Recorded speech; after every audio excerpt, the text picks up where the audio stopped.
Halverwege Bethlehem en Jericho ligt verborgen in de rotsachtige dorre woestijn van Judea een Grieks-orthodox klooster met de naam Marsaba.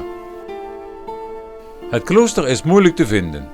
Niet alleen omdat het goed verstopt is in de Kidronvallei, maar ook omdat de enige toegangsweg in de door Israël gecontroleerde en deels afgesloten Westbank ligt.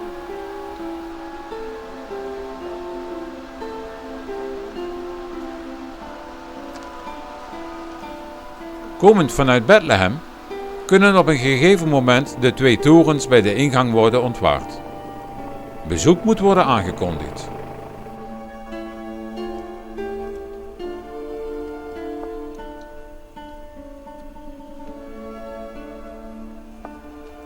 Omdat het gebed nog gaande is, moeten we 1,5 uur wachten tot we binnen kunnen. En laat de monnik weten, hij wil niet graag gefilmd worden. Terwijl we noodgedwongen wachten, kunnen we wel het klooster vanaf de zuidzijde alvast eens bekijken. Marsaba is een van de oudst bewoonde kloosters ter wereld. Tegenwoordig wonen er nog maar 15 monniken, in de 17e eeuw waren dat er wel 4000. Marsaba is Arabisch voor Sint Saba. Het is in 439 gesticht door Sint Saba van Cappadocië, die zijn jeugd heeft doorgebracht in Jeruzalem, maar uiteindelijk koos voor een leven in afzondering.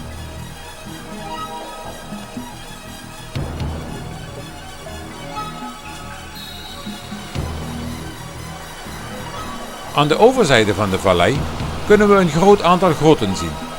Vele met een ingemetselde toegang en 1 met een metalen hek. In deze grot heeft Sint Saba 5 jaar doorgebracht. Hij kreeg gezelschap van vele monniken die allemaal een eigen grot uitzochten.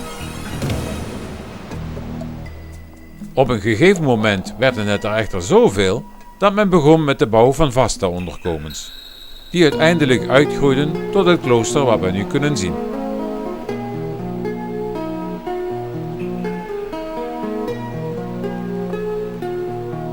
Tijdens de Perzische invasie in de 7e eeuw raakte het klooster beschadigd. Na tal van berovingen in de 8e eeuw werd Marsaba in de 9e eeuw versterkt met muren.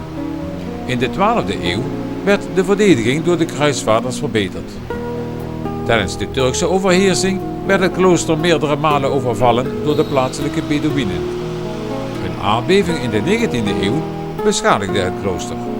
Maar in 1840 werd Marsaba door de Russen weer gerestaureerd.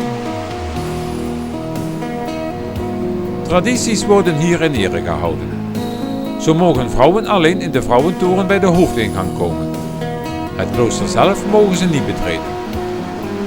De tijd wordt afgelezen van de stand van de maan en het bidden en vasten vinden ook plaats volgens de oude tradities.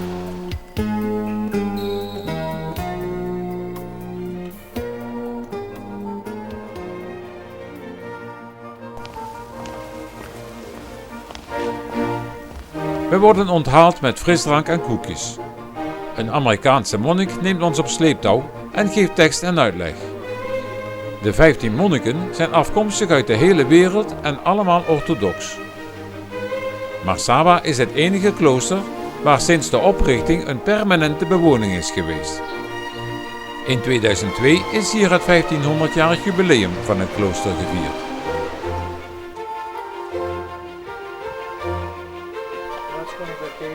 Na zijn dood in 532 en in de leeftijd van 93 jaar werd Saba begraven in de tuin van het klooster. Oorspronkelijk lag zijn lichaam in deze zeshoekige koepel. In de 12e eeuw werden zijn beenderen door de kruisvaarders naar Venetië gebracht. Paus Paulus VI zorgde ervoor dat in 1965 de beenderen terugkeerden naar Marsaba.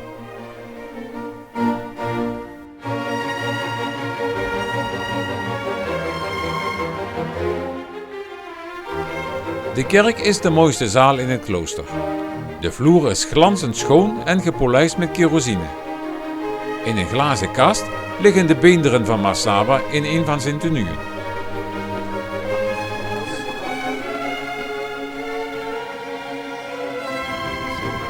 Na de rondleiding krijgen we koffie en worden we gestoord door een laag overvliegende helikopter van het Israëlische leger.